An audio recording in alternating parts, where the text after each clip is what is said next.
Chapter 19 Hanahaki October 1979.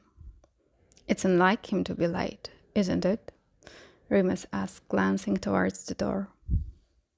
The fake spider web attached to it seems to be mocking Regulus. He didn't have the heart to tell the nurses he has no interest in Halloween decorations. They annoy him every time he sees them. Here's a reminder of one more thing you can do, they mock from their spot above the door. Another celebration you're missing. Another holiday you won't see again. The thoughts aren't helping the slowly tightening knot in his stomach as the minutes tick past. It really is very out of character, Monty remarks, a frown on his brow. Effie clears her throat. Perhaps something unexpected came up. Regulus is his only patient, Sirius snaps. What could he possibly be held up with? Regulus agrees with Sirius and Monty. It's very strange that Pablo is late to a meeting he called. He said he has the test result but wants to talk to the family in full. The suspense has bred unease. It lives in Regulus's veins like it's his life force. Now, as he glances towards the door again, it spikes through his spine. Effie and Monty stand closest to him. Two sentinels on the side of his sickbed, ready to go to battle for him as many times as they need to. Sirius sits on the chair by the wall, but he isn't relaxed in the cushions like usual. All of his lines are sharp and tense. James crouches next to him, jaw clenched tight. Even if Sirius didn't look like he was pummeled by a cavern troll last night, the way James's eyes keep darting from Regulus to Sirius is enough for Regulus to figure out something up with his older brother. He will have to ask later, Regulus decides. For now, he looks at Remus and says, "Maybe someone should go check on Pablo?" James makes a noise Regulus can't pass, and Sirius's mouth twitches like he wants to smile. Effie volunteers to go in search of the Argentinian, but it ends up being unnecessary. Pablo comes in that moment 10 minutes late. With him comes a woman who Regulus has never met, but he recognizes immediately. Healer Hinano Nakamura, the world's leading doctor and all-round eminence on blood curses. "I'm sorry I'm late," Pablo says. "I was catching Miss Nakamura up. She just arrived from Japan." "Nice to meet you," Healer Nakamura says. "Please call me Hinano. I hear you call him Pablo." Her smile is warm, open and friendly, but Regulus hates it. He hates that she's here in his room because it means Pablo was right. It means it's a curse, Sirius says, standing up. "If she's here, then that means you're certain." "I am," Pablo confirms. "I'm sorry, Regulus. All the tests are conclusive. You are not sick. You're cursed. I just don't know what the curse is." A small high-pitched sound escapes Sirius. Remus moves lightning fast, closing his arms around his boyfriend. Effie covers her mouth with her hands, eyes wide and red linen. Monty looks ready to punch the wall. But Regulus's eyes go to James. Always James. He can't help it, and James is looking right at him. In the background, Regulus hears the healer talking, but all he can focus on is James's face. The impotence and rage there. The age lines that shouldn't have etched themselves around the mouth of a 19-year-old. "That's where I come in." Hinano's voice cuts through the static. It's gentle but not soft. "I will identify the curse, but I will be frank that curses are generally incurable. However, we won't give up until we know for certain. There are some treatments. Right now, we need to put a name to it." "We've heard that before," Monty replies. "Are you confident you can identify it?" James looks away first. Regulus feels oddly like an invisible string has been cut, and he's left holding the limp end of it. With nothing else to do, he turns to watch Hinano face Monty and his, frankly legitimate hesitation about more tests and studies. At this point, all they want is to rest Regulus more than anyone. Hinano doesn't waver. Her eyes are dark like obsidian, framed with ink-black brushstroke eyelashes. She's shorter than Pablo, but the way she carries herself leaves no room for doubt. This woman is a professional, a leader in her field. I'm told you have Japanese ancestry. Pablo showed me the family tree, but he said you have a cousin who's reviewing old documents. I'd like to talk to her. And then, what will it take? More blood? More needles? More spells and potions? Effie shakes her head. Haven't you taken enough from him this past month? I will need to confirm any suspicions I have, Hinano says. Some tests might be needed, but naming a curse isn't like diagnosing an illness. Most of the research will be done by reading, not poking at your son. And if we don't want you to poke at him at all? Sirius asks from Remus's arms.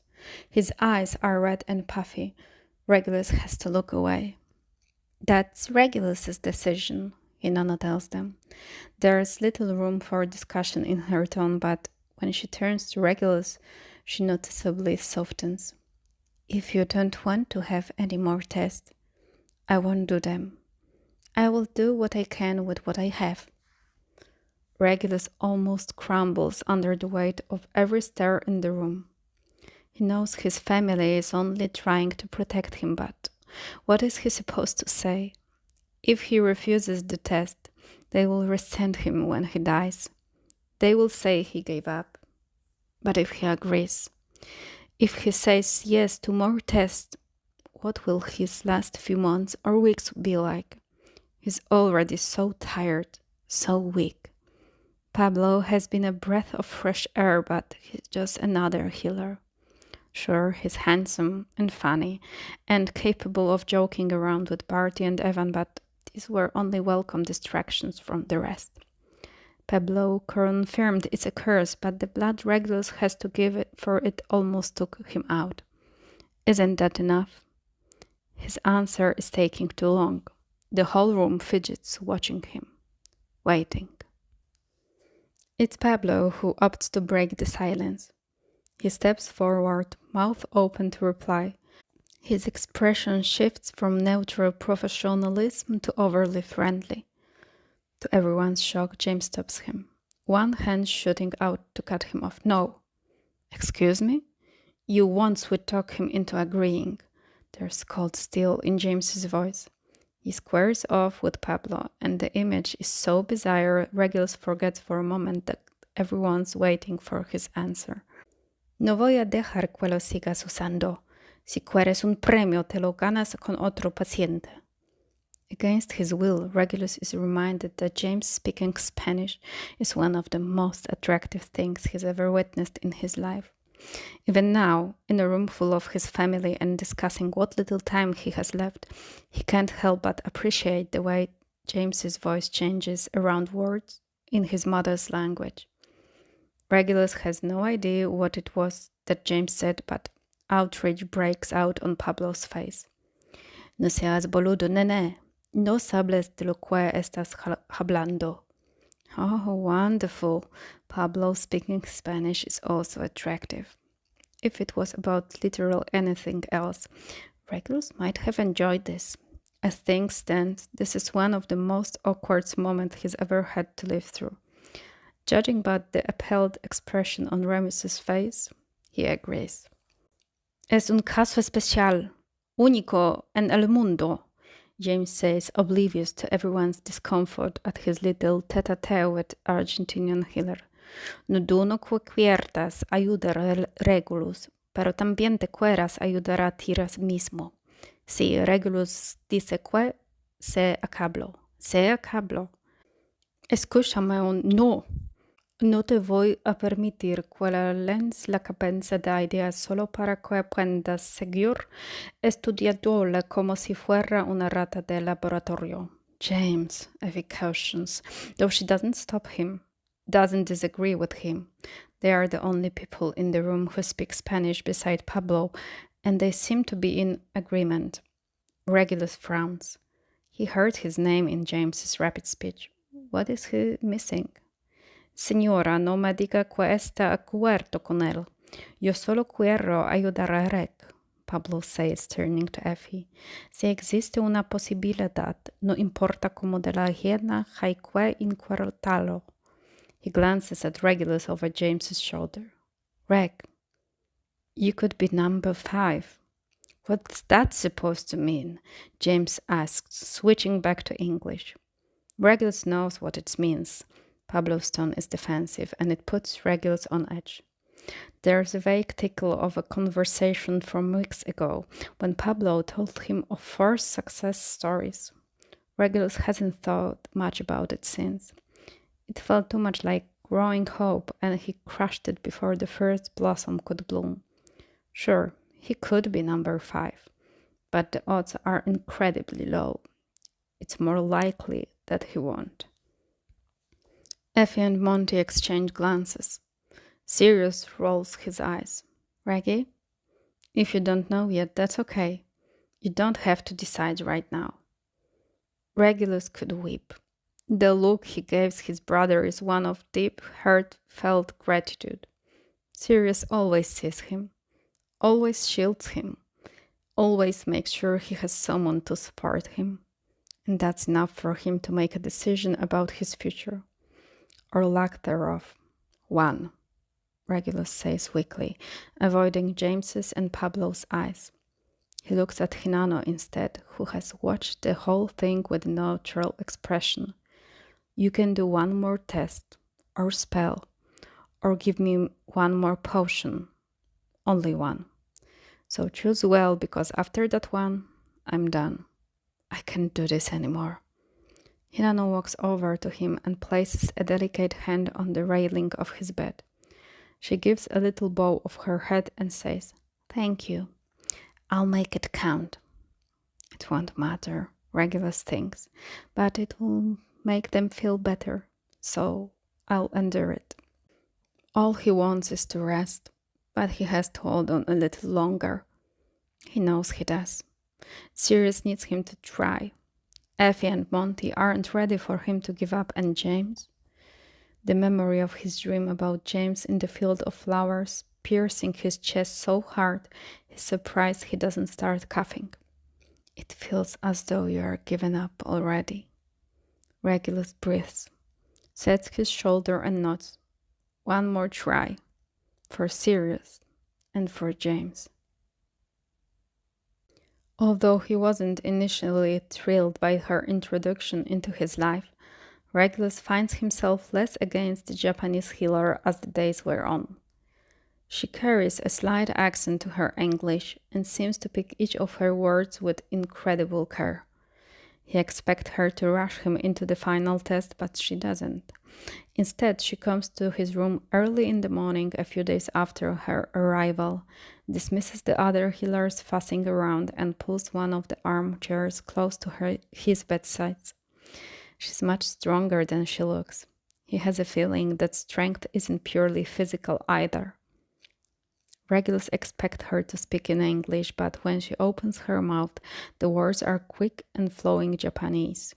He blinks, startled, and she amends her word to say, I will take that as a no, then.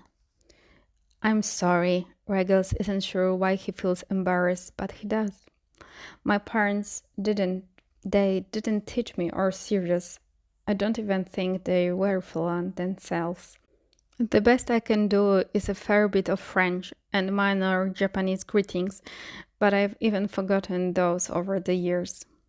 Hinano's smile is delicate but poised. All of her seems to be. I'm not surprised. It's common for children born outside Japan to lose their language and heritage. It seems you are very far removed from yours as well. Generations, Pablo said. Have you spoken to my cousin, Andromeda? We have a meeting scheduled in a few days. Regulus frowns, his irritation spiking. You are not in any rush. I didn't say that, but you are taking days to. Hinano's eyes narrow slightly. Do you want me to rush the final test, or do you want me to find an answer? The Japanese healer is a gentlewoman, but she's undeniably formidable. Regulus swallows and shakes his head quickly. In many ways, Hinano reminds him of Effie. I'm sorry. You are the fourth healer to look at my case. I guess I'm a little tired of being in this room with no answer. I understand. Hinano doesn't lean back in her chair. She sits with a ramrod straight spine, hands folded neatly in her lap. It would be an unnerving posture on anyone else, but there's something about it that makes Regulus feel like Hinano will only tell him the truth, even if it isn't what he wants to hear. My sister was cursed. What? The Japanese equivalent of Hogwarts is Mahou Tokoro. I'm not sure how much of you know, but Mahou Tokoro is an incredibly prestigious school in both academics and Quidditch. Her smile grows fond, and Regulus has the feeling he's about to hear an incredibly personal story. My sister's name was Ayano. She was older than me by a few years, and I looked up to her. Her robes were gold, and her wand was cherry wood. She played on the Quidditch team at Mahou Tokoro as well. A seeker, like you. Regulus's brows draw together, but before he can ask, Hinano continues on. Gold robes mean academic excellence, and a wand of cherry wood is highly prized in our culture, she explains. My sister was set for life at just 16. Our Quidditch League scouts were already coming to her games. She had job offers from our ministry. At the time, I was only 11. In my eyes, Ayano was untouchable, immortal. No one in the world could ever bring her down. Unease settles in the pit of Regulus's stomach. He remains quiet. On her 17th birthday, Ayano became very sick. The day before, she was looping through the sky and laughing with her friends. There was no reason for her to be so ill. Hinano inhales, a shaky breath collecting herself. Regulus looks away until she continues. Blood malediction is a very strange thing. She was fine, and then she was not. And within a week of her 17th birthday, Ayano died. Regulus thinks he might be sick. I was only 11 when my sister was taken from me, but I knew then that I wanted to work with blood curses. Not only blood curses, because there are plenty of witches and wizards out there who specialize in general curses, but those are the ones who looked at Ayano and said, "There is nothing we can do for her," and turned away. Do you think she would survive now? Has medicine changed so much? No. Hinano's blunt answer jars him. There's a sadness to the set of her mouth and a faraway look in her eyes, but her words are even when she speaks. To this day, we don't know what took my sister. I may never know, but I have helped to diagnose other people's siblings. I have saved big brothers and little sisters. They may live shorter lives, or they may not always live comfortable ones, but they will live. Regulus frowns and leans forward to whisper under his breath. But Pablo said he's only ever saved 4. Hinano's smile is a bit sharp. I am not Pablo. So you saved more? I don't believe you ever save someone with a blood curse. You simply make their life less short. You give them the chance to live with their malediction and see more seasons, more birthday. Hinano stands in one fluid motion. Her gaze is weighted when she looks down at Regulus. I am not here to work a miracle, but I am here to do all that I can for you.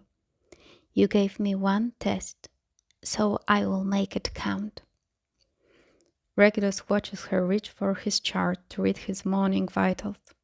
She's quiet for a moment, reading over the quick notes made by the healers and left for her to peruse. I told you the story of my sister because I need you to understand that I will not make you number 5. Pablo isn't here to hear me say this, so I can speak more freely. She sets Regulus' shut down and meets his gaze. Her eyes are depthless, rich black, but they aren't cold. Some people learn what their curse is and still choose to die. The cost of a cure can be steep. I have money, and I don't mean a financial cost. Payment to a blood curse can come in many forms, but money is never one of them. I have yet to figure out what your malediction is, but I suggest you start thinking about whether or not the answer to your questions will change anything at all. Regulus feels uneasy again. His stomach turns over and over. It's an endless, awful loop.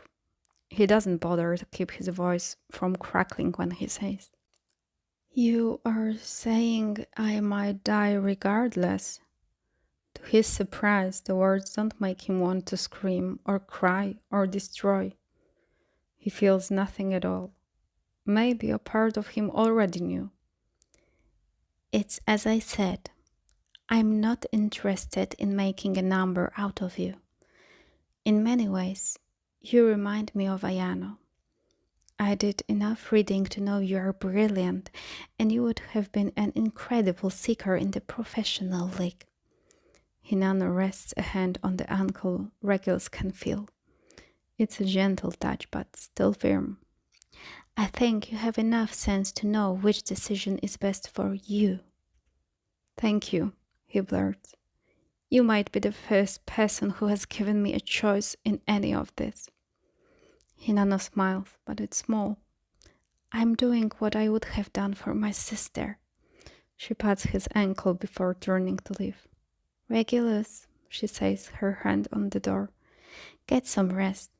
I won't turn your final test for a few more days. In the meantime, I suggest you visit with the people who matter most to you. After she leaves, Regulus sits in silence for a long time. He stares at the wall, at his hands clasped tight in his lap, at the deck of cards James left behind a few nights ago. He isn't sure what to make of the Japanese healer or her story. It wasn't an uplifting tale, but he doesn't think it was meant to be. It was realistic. More than anything, it was the truth.